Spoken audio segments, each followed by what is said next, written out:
Hi, welcome to Live Rite Tonight. I am Brandi and I have Eddie here with us today.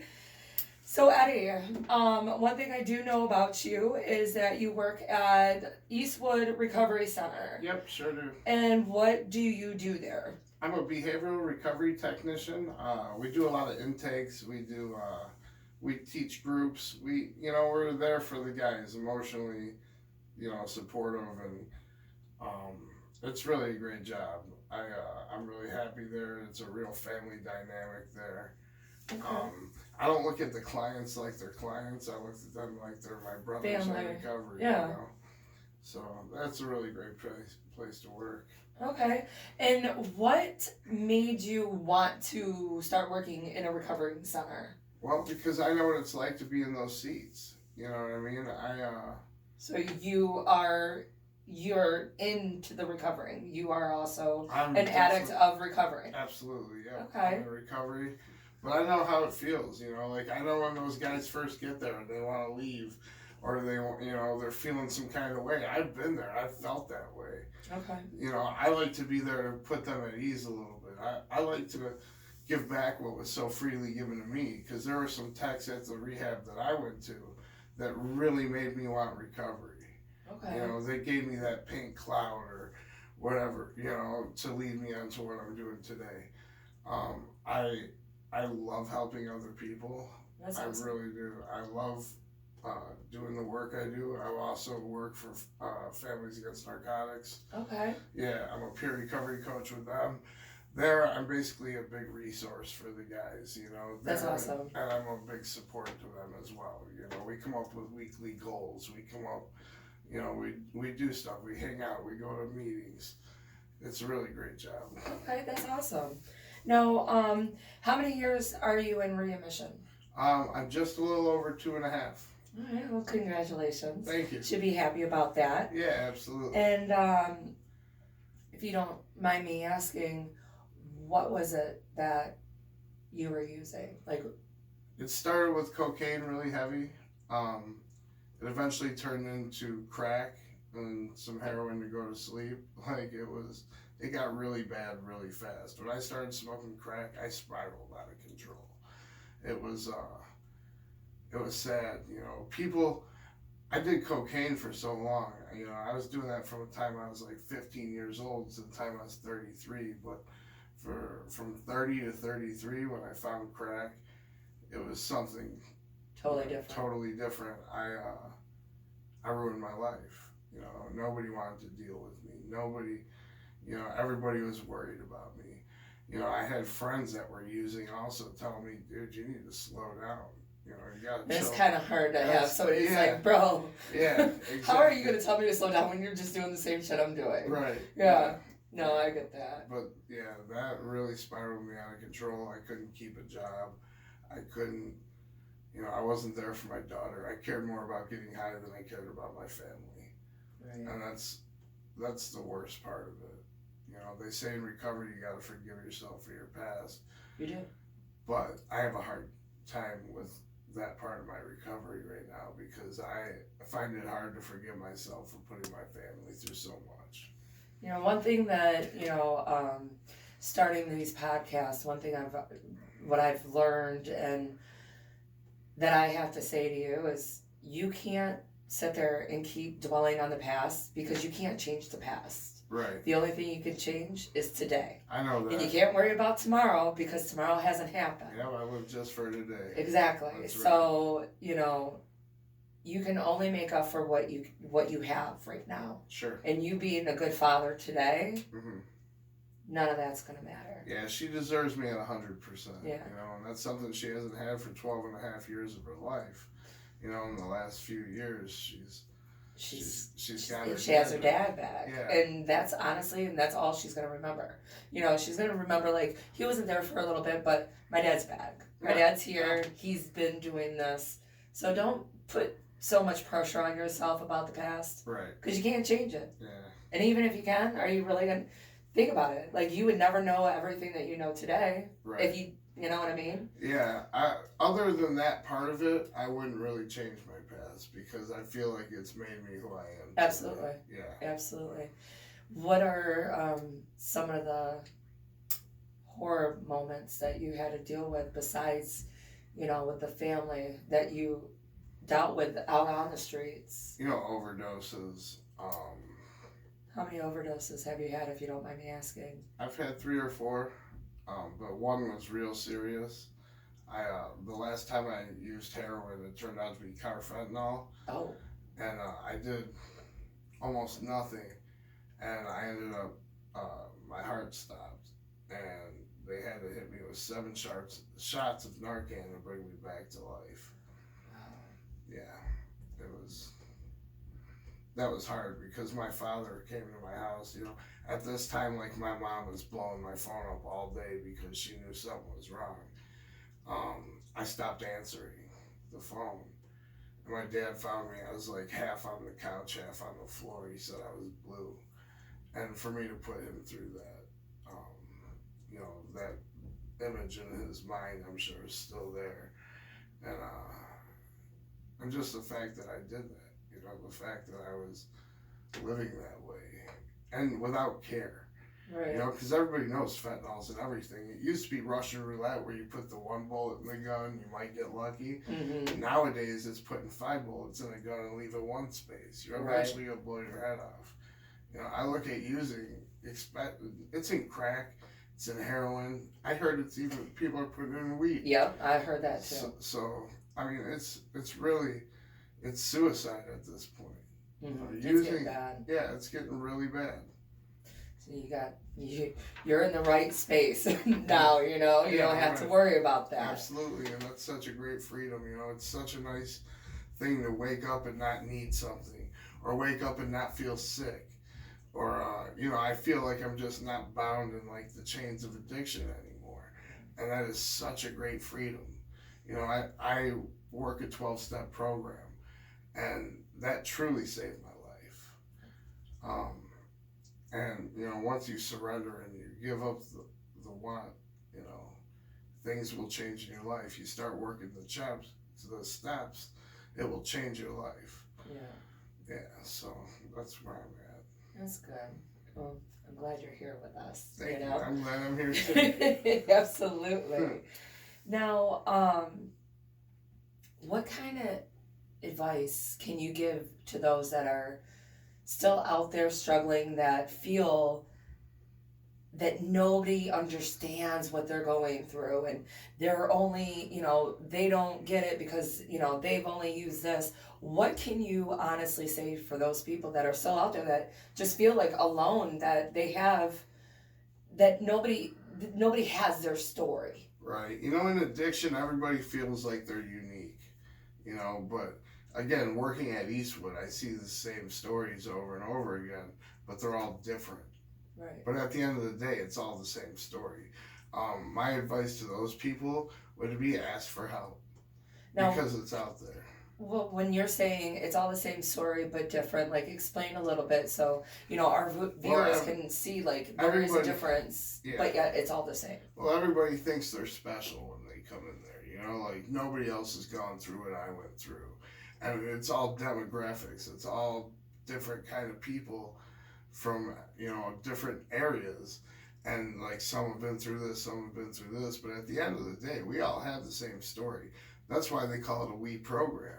You know what I mean? We can't do this stuff alone, but together, we got a good shot. Mm-hmm. When the guys leave Eastwood, I give them all my phone number. I want to be not just a part of their recovery at rehab. I want to follow their journey.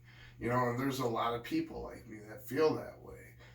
So all they have to do is ask for help, and there will be a nice amount of people that want to help them. What about the people that are too scared to ask for help? What is there ways for them to ask without them feeling weak? Sure. Because I know that's a big thing for a lot of people. Like, they feel like, I'm weak because I'm asking for help. Well, that was me for a long time. What did you do to, like, ask for help but not verbally? Like, what was some of the things that you would do to kind of get somebody's attention that you need this? Like, help me in so many ways. I think there's a lot of things we do that are cries for help, without asking for help. for me, it was, sorry. No, you're good. So there's a lot of ways that you can ask for help without asking for help. You know, it's written on the wall. Go to a meeting. Right. You know what I mean? Stop beating yourself up so much. Go to a meeting. You know, get a sponsor. Once you get a sponsor, do the steps. Once you do the steps, join a men's group. Do them steps again, because that will change your life. And I truthfully believe that treatment is a good source of recovery. I believe going to a treatment center. For me, I didn't want to go to a treatment center. I never had the intentions of getting clean.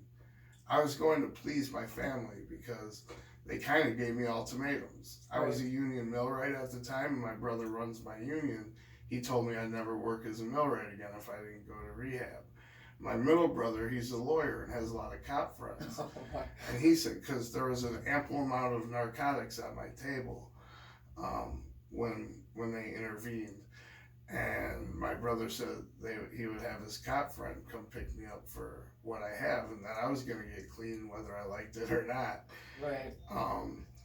So I went to rehab. And the first couple of weeks, I was in detox.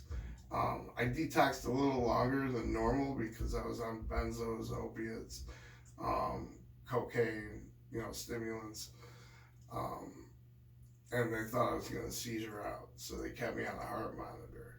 But for days, I just sweated, and I was sweating brown, and I was crying, and I was, there was a lot of nastiness that comes with that. I don't want to get too in depth, but there was a lot. It took a lot out of me. But that third week, I was there, and something clicked. Talking to my daughter on the phone, and her going, "Dad, please come home. I miss your dad. I know you're there for drugs, and I know that you're trying to get better. Please come home," and just thinking about all the crap that I put my family through. Something clicked, and something made me go, I never want to do this again. I never want to feel how I just felt ever again, but I never want my child to have to ask me to come home from rehab.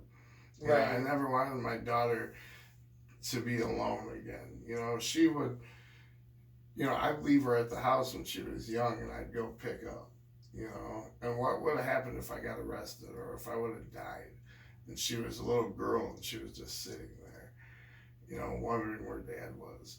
Or she used to want to, play. She'd be pounding on my door, and I'd be using, and I'd say, "Yeah, I'll come out in just a minute, babe." 3 hours later, I'd come out so high that I was worthless to her. Right. I never wanted to do that again. I had my aha moment in treatment, and the light bulb clicked on, and I started getting involved now. I started learning how to have fun clean. When I left treatment, they said, "Do me one favor, Eddie." And I said, "What's that?" He goes, "Go to a meeting tonight." And I went to my first meeting, and I met the same 7 people, one being my sponsor now, but the same 7 people that I'm still on a group chat with, and we're best friends. And I believe that God put me in the right place at the right time with the right people, because what are the odds of that? There's no explanation. And then I found Daily Maintenance, my home group, and that was a game changer. I love Narcotics Anonymous. I love my home group, Daily Maintenance, because the fellowship there and the steps saved my life. Right. And I feel like I owe that program my life. And that's why I'm doing what I do now. That's why I work in recovery. My whole life is surrounded in recovery, because I want to give back what was given to me. And that's a great feeling, Maybe it's selfish that I do it, because I like seeing other people. I like being a part of people's journey. I don't see it selfish. I just meant the fact that I feel so good about it. You know what I mean? It's finally time for you to feel good. Right. Because how long have you felt like crap? Right. You were using because you didn't want to feel the way you felt. Yeah, absolutely. So this program did its job. Yeah. That's why this is all here. We're all here so you could feel that Yep. empowerment. I say this in my groups a lot. Like, I don't love seeing people come in beat up, but I love it when people come in beat up and at their last string, and then they leave with such a passion for recovery. You know, Right. that there's nothing cool. There's no dollar amount they could put on that to make my job more worth it. You know what I mean? That is such a cool thing. I get to see it every day. You know what I mean? Awesome. Yeah, I get to see that every day, and that makes my recovery stronger. I tell those guys all the time, I love helping you guys with your recovery, but in turn, you're helping me with mine. Yeah. You know, I get to see winners leave that place. You know, and there's no better feeling than that. And being a part of their journey that way, there's nothing better than that. Well, like you said, it's a we thing. Right. You know, it's not just you. It's Yep. not just me. It's we. Yep. That's how we get through it. It's not a me 'Cause we're program, it's a together. we program. Yep. That's right. I listen. So with all that, now, what is it like in your life on a daily basis being in the recovery?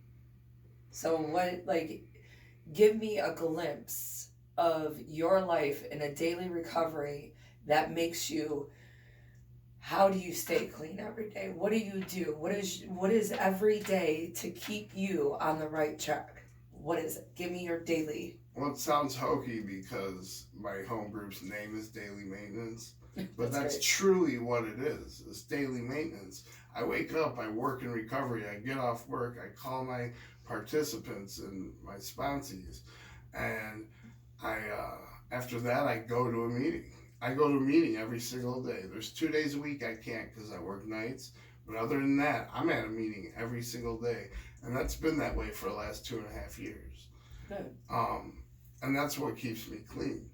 You know, the fellowship. If I do feel some kind of way, I got 100 phone numbers I could call right now, and I bet 90 of them will answer. Right. And they would talk to you through anything, day or night. And if you are feeling some kind of way, by the end of the conversation, you're usually not. Right. You know, you usually feel better because they'll stay on the phone with you till you do. And I do the same thing. People can call me any day or night, and I'm there for them because I know how crappy it feels. I know how it feels to feel alone and feel lost in their addiction. But all that stuff really truly helps me with my recovery. Right. So I guess my biggest thing would be just daily maintenance. I go to I got a men's group tonight. And those guys, you know, you could trust more than anything in a men's group. I got a great sponsor. I've worked the steps. You know what I mean? All these things have kept me clean.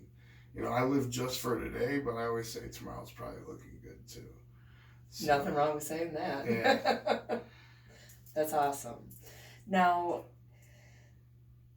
with you having over 2.5 years, Mhm. what has been the most rewarding out of all of this recovery, of getting clean and, you know, everything from going through everything that you went through Sure. in life, and then now these last 2.5 years that you got your life back, you got your family back, you got your daughter back. What is the most rewarding out of all of it? You know, I would say giving back what was so freely given to me, being alive to do it. You know, being alive. There's, you know, being there for my daughter and being able to give her 100% now, because that's exactly what she deserves. Being there for my family, being able, you know, my dad's not feeling well, being able to help him and take him to appointments and do things for my family that I would have never done in active addiction. You know, I was worthless in active addiction. Right. I cared about me and me only, and I would have to say my favorite part about recovery today is that I get to prove to everybody every single day that, you know, you could get past whatever it is in your life. You know, you could have bad moments. I don't call them bad days. I call them bad moments. Because I've had a lot of bad moments. I like that, bad moments. I've had a lot of bad moments, but you know what? At the end of the day, we made it. You know, and I love the fact that we made it. anybody in recovery would probably say the same thing. My biggest thing is being alive, being able to do things I wasn't able to do in active addiction. Right. That's awesome. All right. Well, one thing I gotta say is that I'm proud that you're here today. Thank you. I love being here. And I appreciate you coming in and, you know, giving us a little bit, because like I said, you know, there's people out there that feel alone, feel like their story is the only story and nobody has it. And, you know, and that's, you know, why we're here, is to put, you know, people like ourselves out there to show people that you're not alone. And this journey, it is possible to get clean. It is possible, and not to dwell so much on your past, because guess what? You're here today, and all you can worry about is today. That's it. Just all you have. Tomorrow, I like what you said, tomorrow looks like a good day. Yeah. But today, we're here today. Yeah. And, just you know, congratulations again on 2.5 years. Thank you very much. Can't wait to see it at 3. Yeah, can't wait. You know, but we'll, like I said, let's worry about today. We'll worry about today's today look, for now, you know, yeah. Today's good, and tomorrow's looking even better. Yeah, can't wait to get to my men's group and then a meeting right after that. There we go.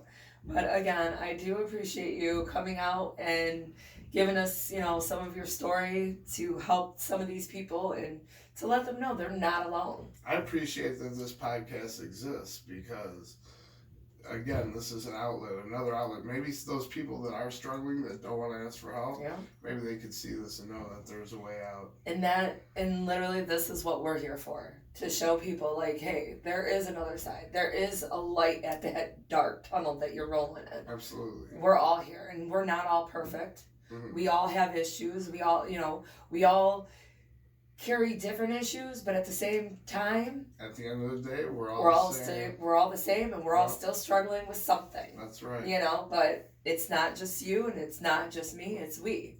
And the one thing you got to remember, though, about this whole thing is that it's not something we can. I hate it when I hear people say, "Oh, I'm going to get it this time." Right? I got this. There's nothing to get. This is a battle we're going to fight our whole lives. Yeah. But together, we can do it. Absolutely. Yeah. And I like that.